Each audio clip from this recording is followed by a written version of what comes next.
রংপুর শহরের সবথেকে সুন্দর পার্ক, যেখানে রয়েছে এশিয়ার দ্বিতীয় বৃহত্তর নাগরদোলনা, যা একটি ১৬ তলা বিল্ডিং এর সমান।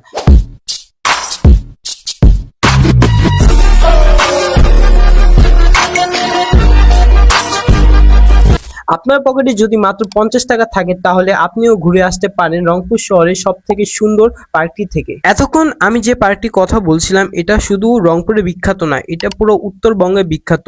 আপনারা ভিতরে প্রবেশ করে দেখতে পারবেন আলাদা একটি জগৎ, পার্কের সৌন্দর্য। এখানে সুন্দর বসার কিছু প্লেস আছে, যেখানে আপনারা চাইলে ফটোশুট করতে পারেন। এখানে একটি গেম জোন আছে, যেখানে আপনারা চাইলে বিভিন্ন ধরনের গেম খেলতে পারবেন। 3D অ্যানিমেশন টাইপের বিভিন্ন রিয়েলিস্টিক কিছু গেম আছে, এবং সেই গেমগুলো খেলে আপনারা বিভিন্ন ধরনের পুরস্কার জিতে নিতে পারেন। গেম জোনের পাশে আপনারা একটি রেস্টুরেন্ট দেখতে পাবেন, যেখানকার ভিতরের পরিবেশ একবারে দেখার মতন। চাইলে আপনারা সেখানে বিভিন্ন ধরনের ফটোশুট করতে পারেন। মূলত এই চিকরি ওয়াটার পার্কের আমার এই এক্সিট পয়েন্টটা অনেক ভালো লেগেছে। আজকের জন্য এই পর্যন্তই, আবার দেখা হবে অন্য কোনো ভিডিও নিয়ে।